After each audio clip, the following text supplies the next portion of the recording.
Hello, my name's Kayla. I'm 38 years old. I'm a mother to a deaf-mute child and I love her dearly. However, my mother-in-law wasn't the biggest fan of Sierra's disability, to say the least. And she did the worst thing at my daughter's birthday a few months ago, and I want to share that incident with you. Let me first introduce you to my husband, James. James and I met in college. We were in our junior year when we met and we got along great. We decided to give dating a shot, and before we knew it, we were in love. We remained together for the next 7 years. I know usually people get married after dating for 3 to 4 years, but James and I were too focused on our careers to think about marriage.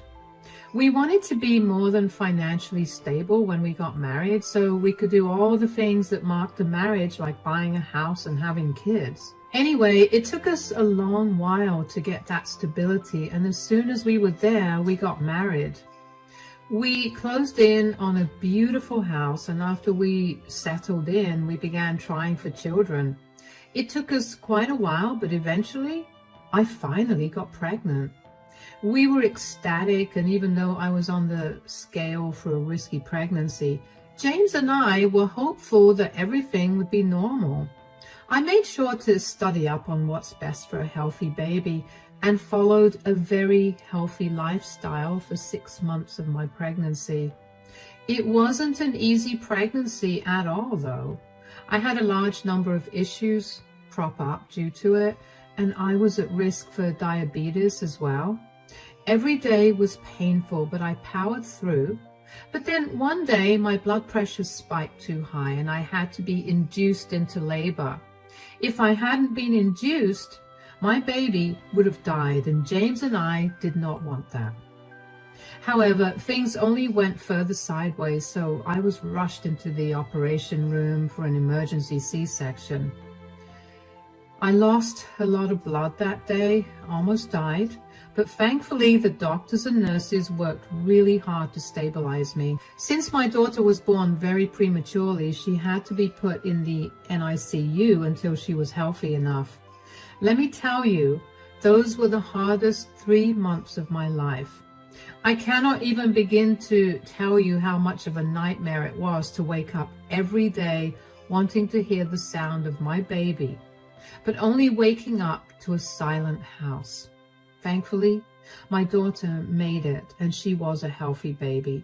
The doctor told me that my daughter Sierra was showing some abnormalities, and after a few tests, they determined that Sierra was going to be deaf and mute. Her ears and vocal muscles didn't have enough time to develop properly, but the doctor told me that they could still conduct tests every few months to see if she could get an implant to hear. Truthfully, I didn't care about that at the time. I was just overjoyed that my baby was healthy and alive. It took a while for James and I to recognize signs of distress and such in Sierra, but we did it. Caring for a deaf and mute baby was something I was not prepared for at all, but I loved my child so fiercely that I knew that I'd do whatever it took to raise her right. Anyway, James and I took 2 months to ourselves and didn't let our families meet Sierra. We wanted to spend as much time as we could just bonding with Sierra before we'd be swarmed by the rest of our families. When we finally let our families meet Sierra, the last person to meet her was my mother-in-law, Celine. James and I had a complicated relationship with Celine, to say the least. She always had to have her way with things, and if she didn't get it, she'd force her way to it. James is the youngest of 4 brothers, so he watched his mother raise all of them by herself. And he had a lot of respect for her. I did too, which is why we brushed off a lot of her behavior. Anyway, she was the last to see Sierra because she had been out of state visiting some friends. When she came over, James let her into the house while I was feeding Sierra. I was upstairs, but I could hear their conversation perfectly. "Hi, Mom, come in. How you doing?" "I'm really happy. I finally get to see my grandchild." I'm glad that you're happy. Sit in the living room. Kayla's feeding Sierra, and she'll bring her down in a minute. Why did you guys even make me wait so long to meet my granddaughter? We just wanted some time to bond with the family, especially since, Sierra was born prematurely. You should have at least let me see her at the hospital. We didn't want to risk anything. Kayla was a mess, and she was in no mood to socialize or be around anybody else. The way you let that wife of yours behave will make her feel like she's the Queen of Sheba. Please don't be rude now. Kayla's been through enough. Yeah. Anything else I need to know before the Queen arrives? Also, since Sierra was born prematurely, her body didn't get time to develop fully. Oh no, is she okay? I feel like this is something you should have informed everybody about immediately. Mom, we were going through something really scary, and informing people about things was the last thing on our minds. But no need to worry too much. Sierra is a healthy baby. She just didn't get to develop her ears properly, so she's deaf. And the muscles that would usually help her speak are also underdeveloped, so she won't be able to speak. So she's deaf and dumb?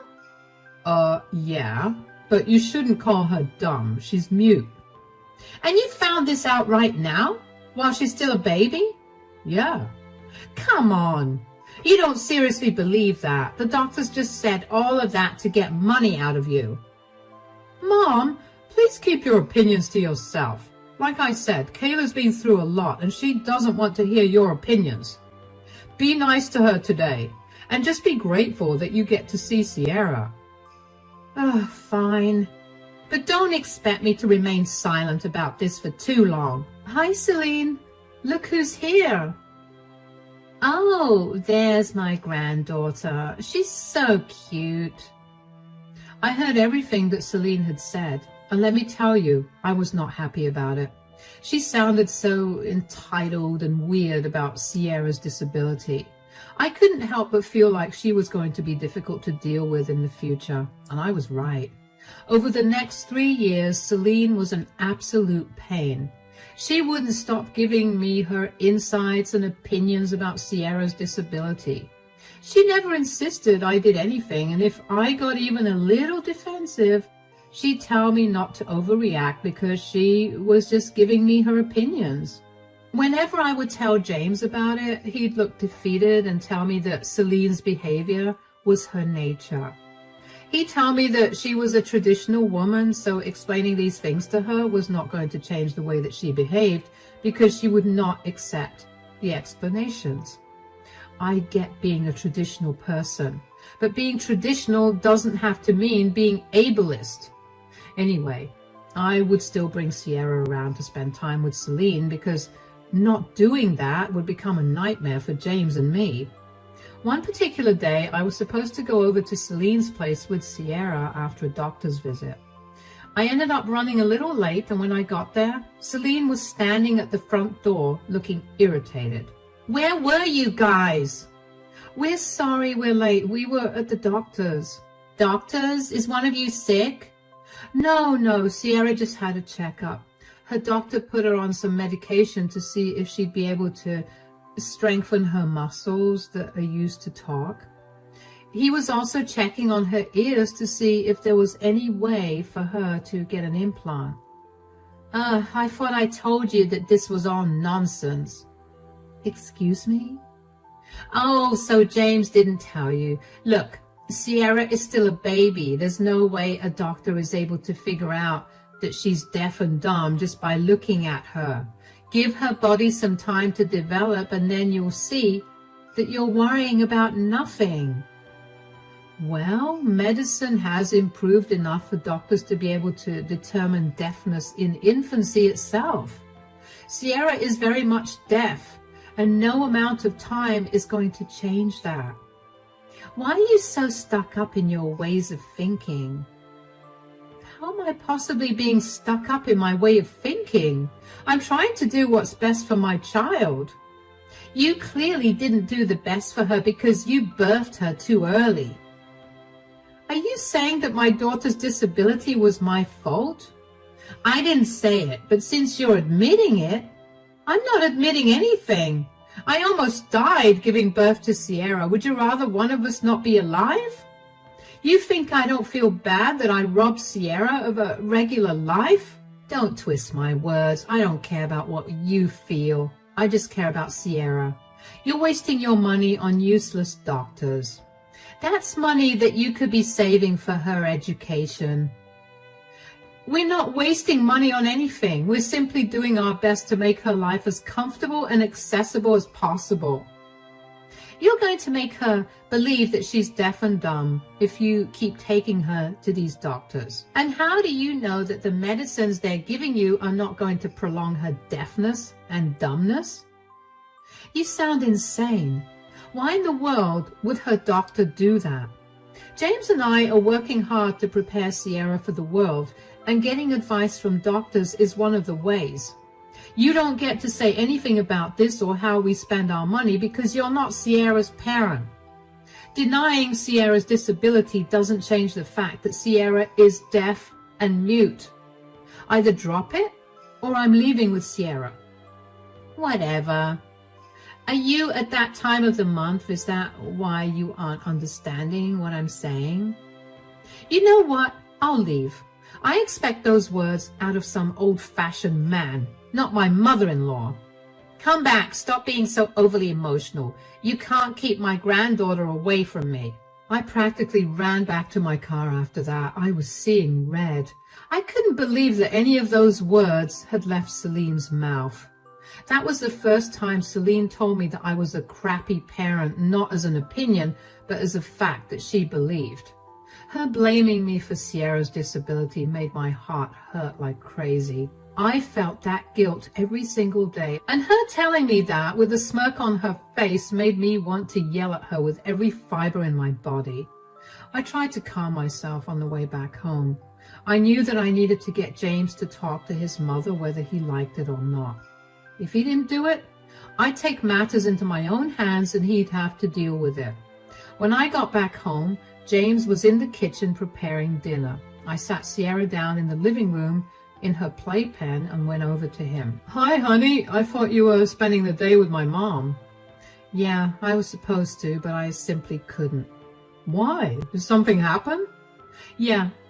Your mother kept insisting that Sierra was not deaf and unable to speak. Oh, no. She told me that by visiting so many doctors, we'd actually confirm Sierra's disability. And there was something else. Also, oh yeah, she told me that we were wasting our money on doctors who were giving us medicines that were making our daughter deaf and dumb. What did you say to her? I told her that she had no right to tell us what we did with our money, and that just because she denied Sierra's disability didn't mean it didn't exist. That's good. Is that all you have to say? Your mother insulted us and our daughter, and all you have to say is, that's good? I don't know what you want me to say. You can't be serious. Do you want me to call my mother and tell her that she's wrong? You know my mother, and you know that that call will not go over well. I did what I had to do as a mother for our child. When are you going to grow a spine and tell her to back off with her opinions? Kayla, you know how my mother is. This again? Why are you always defending your ableist mother? She's constantly been giving her unnecessary input against Sierra's disability. Sure, Sierra can't understand what Celine is saying right now, but she will eventually. I know that. I feel like I'm stuck between a rock and a hard place. On one hand, I'm beyond hurt that my mother would say such things about our daughter. On the other, she's my mother. I cannot be rude to her. How are you letting her get away with being rude to me and Sierra? Did you know that she blames me for Sierra's disability? What? Did she tell you that? Not directly, but she implied it. You need to stop siding with your mom. I do not want Sierra growing up around her. Look, my mom is just very old-fashioned. I told you that she and my dad had a very toxic and traditional marriage. Bearing and raising children is all she ever did. So I guess she's overprotective of Sierra for that reason. Being overprotective and ableist are two entirely different things. I know. I'll talk to my mom, but if she doesn't listen, there's nothing much I can do. You may not be able to do much, but I will. I will make sure she doesn't get to visit Sierra at all. I do not want my child to grow up with a complex because her grandmother made her feel differently about her disability. I don't think that will work in the long run. I will make sure that it does. Just remember that you could either nip this in the bud or Sierra is going to grow up into a very insecure, unstable person. We both only want what's best for her, right? Then do the right thing. I knew where James was coming from. Don't get me wrong. I love my husband more than anyone else on this planet, but I also wanted him to grow a spine and tell his mother what she was saying was wrong. I knew that he revered his mother. The man watched his dad verbally and emotionally abuse his mother and leave her to take care of all their kids while he sat in front of the TV and drank his many packs of beer. I also appreciated everything Celine did to raise 4 great guys, but that did not excuse how she was so crass with Sierra. James stayed true to his word and spoke to his mother about her language, and she took his word seriously. I knew that was going to happen because she valued her kids way too much, so unless one of them spoke up, she was never going to listen to anyone else. But she only changed her behavior for a few weeks before she reverted to her ableist ideals.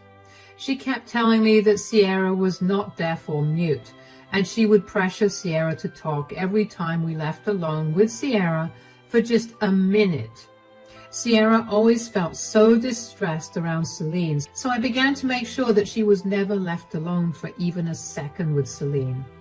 James would keep talking to Celine about her behavior, and she would change only for a short while before reverting to her usual self.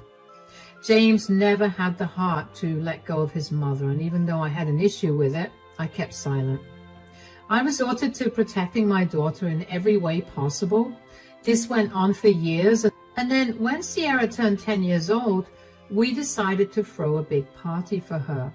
We invited family and all of Sierra's friends from school, and we held it in the late afternoon. Since the family was involved, we had to invite Celine.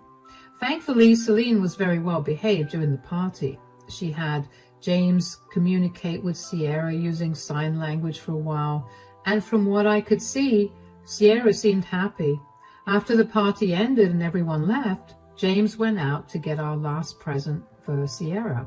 During that time, Sierra and I sat down to open all the presents she got. She got a lot of lovely presents, and she looked like she was over the moon until we opened Celine's present.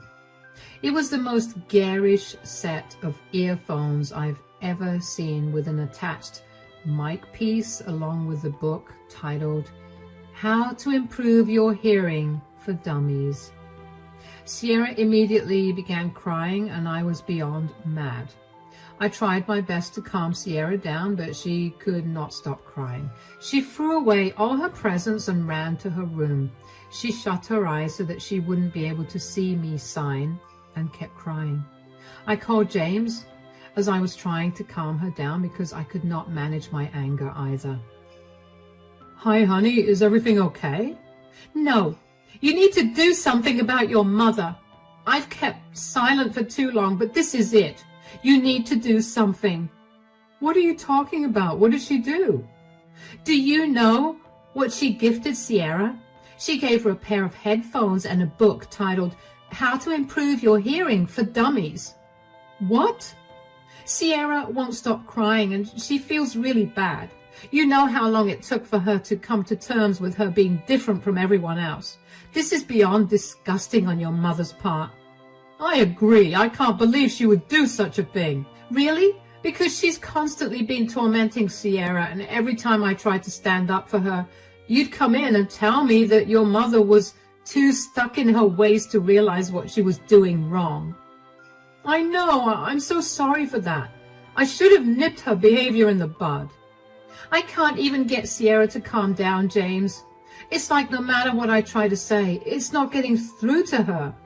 She's just sitting in her room with her eyes shut, crying. I'm so sorry. You know what? I'll be home soon. I'll call Mom with you sitting next to me, and I'll give her a piece of my mind. Yeah, but before that, we need to calm Sierra down. I knew my mom was a little mean, but this goes beyond anything I could have ever imagined coming from her. Honestly, I didn't expect this from her too. I should have known there was something wrong with the way she was so well behaved during the party. I promise I'll make this right for Sierra and for us. What are you even going to say to your mom? You know she will only listen to you for a few weeks at best. Eventually, she'll go right back to bullying Sierra. I know. I have an idea of what I want to do. In all honesty, I should have done this from the start, but I'm going to hit her right where it hurts. Nobody makes my baby girl cry like that and gets away with it. I'll apologize to Sierra for the rest of my life for putting her through this. Okay, I'll do my best to calm her down. How long will you take to get back? I'm already sitting in the car, so I should be home in 10. All right, I'll see you soon. Drive safe. Yeah, I'll be there soon. Bye. I never mentioned it before, but Sierra did end up growing up with a complex about her disability. No matter how much I tried to shield her, Celine still managed to have an impact on her. Not a lot, but enough to frustrate her further. Sierra struggled to cope with her classes and simply couldn't understand why she was not like everybody else. When she was 5 years old, she'd have meltdowns every so often about it, and it would break my heart to see her that way. It took James and me a lot of time and love to get her to understand her disability and to make her feel comfortable with herself. What Celine did with her gift was bring all that hard work crumbling down. James came back home in less than 10 minutes, and he practically flew through the door. Sierra had calmed down significantly, but she was still crying and hiccuping. James gently nudged her to sit up and got her to open her eyes. He too was crying, and he kept apologizing to her. Seeing her dad crying alarmed Sierra enough to get her to stop crying and tell her dad that she forgave him. The three of us then spoke about Celine's gift and how what her grandmother thinks of her disability was not a reflection of it at all. We shared a hug, and even though Sierra was still feeling down, I knew that she would be fine with some time. And then James showed her the gift he'd gone to the store to buy, the doll that she had been wanting for a long while. That cheered her up significantly, and I was glad about that. We had dinner together, and after we tucked her up in bed, James called Celine. I sat next to him and listened to the call. Hello? Hi, Mom. Are you home right now? Of course. Why? Okay, I needed to talk to you about something. Yeah? What is it? So we just opened all of Sierra's presents. Did she like my present? Are you kidding? What? I thought it would be nice. She'll finally be able to take some proper advice instead of you and Kayla constantly coddling her. You guys keep reinforcing her being deaf and dumb. That's why she can't make any improvements. I have explained to you countless times that Sierra can't hear because she didn't have time to develop in her mother's womb. Her body quite literally doesn't have the faculties to perceive sounds or help her speak. That's a load of hogwash, and you know it. You just need to add a few drops of the essential oils I recommended. What is wrong with you? You've kept denying Sierra's disability, and you've done way too much to alienate and hurt her. Do you not feel bad at all? You guys coddle her way too much. She's now gotten used to people treating her differently because you keep telling her she's different. I was just trying to set her on the right path. So you think giving her a pair of headphones and a book on how to hear properly was the right path? Obviously, since her parents won't educate her, I took it upon myself to teach her. You know what? Since you wanted to take something upon yourself, why don't you take it upon yourself and never talk to me again? Why are you being so sensitive to this? This is all Kayla's doing. I told you that girl was no good for you. This has nothing to do with Kayla. Do you know how hurt Sierra was that you gave her that gift? She cried for so long and refused to talk to us at all for an even longer time. So, kids are strong. She'll get over it. You guys made her too sensitive, and now she can't take the fact that she's not as special as you guys have made her out to be. What is wrong with you? Why are you so heartless? You know, I ignored everything you've said and done to Kayla and Sierra for so long because I thought you were just too traditional and set in your ways. That was a huge mistake because clearly you're just a monster. James, that is no way for you to speak to your mother.